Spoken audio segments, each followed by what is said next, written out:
Vocês já pararam de imaginar sobre a brevidade da vida? Vocês já pensaram que a nossa vida aqui na Terra tem um limite? A morte não é algo bom e não pode ser. Por mais que muitos inventem alguma coisa, busquem amenizar ou tentar amenizar o sofrimento causado pela morte, mas a morte não é algo bom. É algo terrível que sucede aos seres humanos. Nem os velhos querem morrer. Se vocês perguntarem a um velho se ele quer morrer, deixar de existir, ele vai dizer que não. Os velhos tentam para perdurar, para que a sua vida continue aqui na Terra. Queridos, esta é uma série de estudo que nós estamos falando sobre o que acontecerá após a morte. Eu iniciei o primeiro estudo fazendo um panorama, falando sobre o que acontece. Eu falei sobre a morte no sentido geral, e hoje, como eu falei, eu vou trazer um estudo sobre o que as outras religiões, culturas acham sobre e dizem sobre este assunto. Eu não vou mencionar alguns nomes por motivo de ética, mas apenas eu vou referir, vou dizer o que eles acham sobre esse assunto. O versículo que hoje eu vou ler se encontra em Hebreus, capítulo 9, versículo 27 e 28, que diz desta forma: assim como aos homens está ordenado morrerem uma só vez, vindo depois disto o juízo. Eu vou ler somente esta parte. Tá? Queridos, então, como eu falei, todas as religiões e culturas que existem no mundo têm uma opinião, e às vezes esta opinião, esta doutrina, este ensino sobre o que sucederá após a morte, o que acontecerá após a morte, muitos é um absurdo, outros não são precisos, outros são invenções, outros são artimanhas do adversário para enganar os seres humanos, e estes mesmos não conhecer a verdadeira o significado ou o que vai acontecer realmente após a morte física. Primeiro começarei sobre a mitologia grega. A mitologia grega é muito bizarra com relação a isso. Por exemplo, os gregos, eles acreditavam em um lugar, eles acreditavam em um lugar de repouso e também de condenação. E eles tinham uma cultura que quando uma pessoa morria, eles colocavam uma moeda em sua boca ou nos olhos, para que a alma mortal, ao se encontrar com o carótico, o barqueiro de Hades, pudesse pagar o transporte para o outro lado. As pessoas que não colocavam a moeda na boca do falecido, segundo o entendimento deles, esta alma ficava vagando por toda a eternidade. Mas os gregos, eles acreditavam em um lugar que eles chamam o mundo inferior, e chamado Hades, o reino inferior chamado Hades. E este Hades se divide em três partes ou em três divisões, que eram Tártaros, Campos Elíseos e Campos de Asfódelos. Eu não vou falar muito sobre esses três conceitos da mitologia grega, mas falarei pouco. Por exemplo, Tártaro era o inferno grego, era para lá que iriam, segundo a mitologia grega, as almas.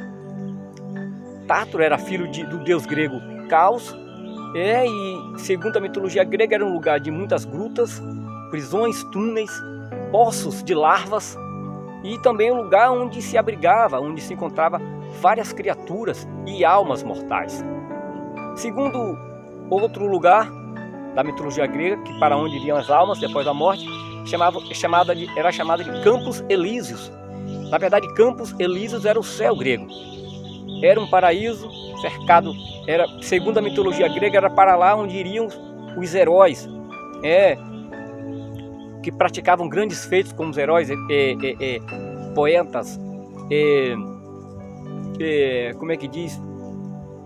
Semideuses. Então era lá um lugar, um paraíso verde cercado por animais amigáveis, um lugar de descanso eterno, que segundo eles viveriam naquele lugar 1000 anos e depois desses 1000 anos eles reencarnariam. Olha que coisa bizarra. A segunda parte, ou a terceira parte do lugar para onde vão as almas após a morte, segundo a mitologia grega, é também chamado de Campos de Asfódelos. Este lugar é como se fosse o purgatório, lugar onde todas as almas, segundo a mitologia grega, iriam para este lugar.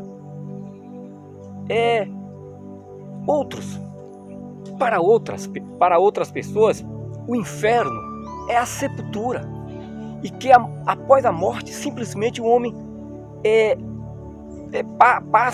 passa para um estado de simplesmente de inconsciência e inatividade. E ainda, segundo essa doutrina, os homens morrem assim como morrem os animais irracionais. Ainda outros também dizem que o inferno não existe e negam a imortalidade da alma. Ensinam que o inferno é um lugar somente de tormento, somente para Satanás. Assim, eles pregam a aniquilação da alma e o sono da mesma. E ainda outros também, e tem muitos também que dizem que existe um lugar entre o céu e o inferno, e onde vão as almas daqueles que não eram bons para merecer o céu, e também não eram bons para merecer os céus, e também não eram tão maus para merecer o inferno. Então, este lugar, deste ponto de vista, essas pessoas que morreram com pecados veniais, eles ficariam neste lugar, tá? E ali eles cumpririam uma pena até que seus pecados fossem purificados mediante uma missa, e ali ele cumpriria uma pena até, certo?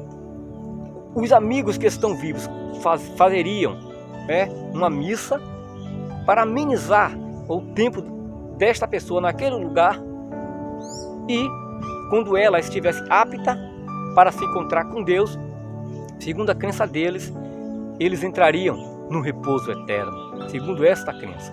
Agora vamos dizer uma coisa a vocês. O que a Bíblia diz a respeito deste assunto? Que coisa!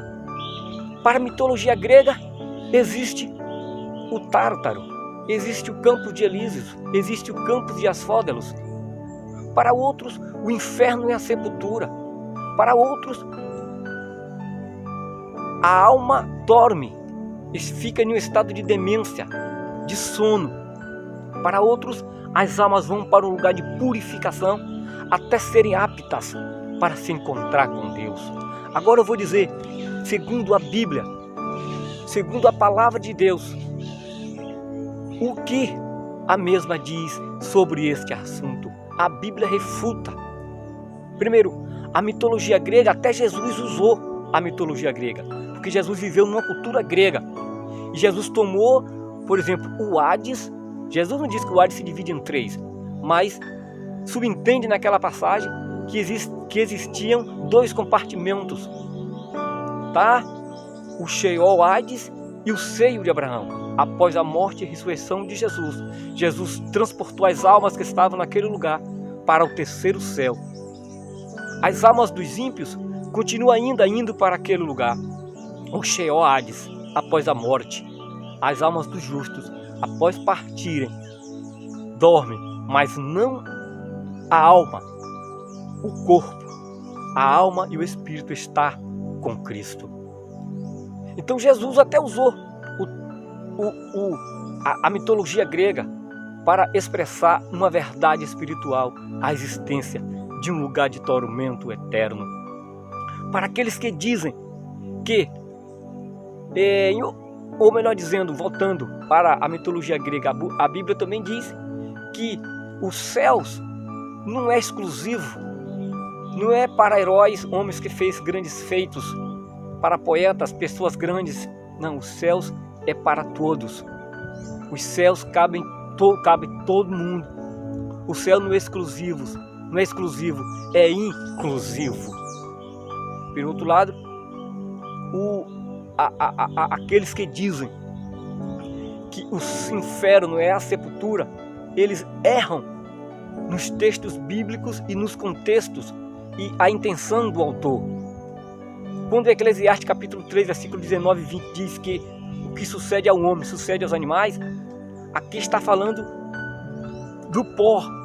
Assim como os homens voltam ao pó, assim como os animais voltam ao pó, os homens também voltam ao pó. Eclesiastes fala a respeito das coisas que acontecem debaixo do sol, nesta existência, certo? E também sobre em dizer que o inferno é a sepultura, eles erram nos textos e contextos, certo? Dependendo do contexto, inferno ali é o mundo, é o submundo dos espíritos que já se foram. Dependendo do contexto, é a própria sepultura mesmo, a Keber, não o Sheol Hades. Eles erram por não conhecer as Escrituras, nem o poder de Deus. Sobre aqueles que pregam sobre o sono da alma, a Bíblia refuta essa ideia e diz que quando o que a Bíblia mostra, na verdade, é que quando a Bíblia fala de que o cristão dorme, que o justo dorme, está falando simplesmente do corpo e não da alma. O corpo vai para a sepultura, vê corrupção, mas a alma e o espírito segue rumo ou do justo ao lugar de tormento e do justo lugar de delícias e para os ímpios lugar de tormento. Para aqueles que pregam que haverá uma chance ou uma segunda chance após a morte, erram categoricamente, porque o dia da oportunidade é hoje. O dia da purificação dos pecados é hoje. Não haverá mais chance após a morte física. Então hoje, quem nos purifica do pecado é aquela passagem que está escrita em João, 1 João capítulo 1, versículo 7.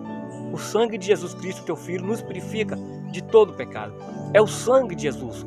Romanos capítulo 3, a partir do versículo 24 e 25. Efésios capítulo 1, versículo 7. Vocês podem ler e conferir que é hoje o dia da purificação dos pecados pelo sangue de Jesus. Ok? Hebreus capítulo 9, versículos 27, refuta esta ideia e diz que aos homens está ordenado. Há um decreto da parte de Deus. Existe uma ordem, certo? Da parte de Deus, que Deus falou lá em Gênesis capítulo 19, capítulo 3, versículo 19, que o homem, tu és pó e do pó tornará. E Hebreus confirma essa ideia, o escritor aos Hebreus, e diz que aos homens está ordenado. Há uma ordenança de Deus aos homens morrerem uma vez. E o que acontece depois disso é o julgamento, é o juízo. Não haverá uma segunda chance.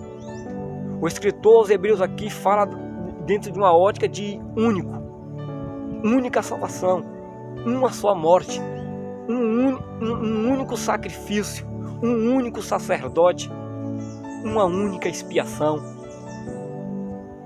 perfeita, completa. E também ele mostra aqui que assim como os homens está ordenado aos homens morrerem uma vez, ok?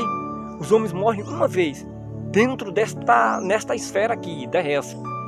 Aquilo quer dizer, aqui não está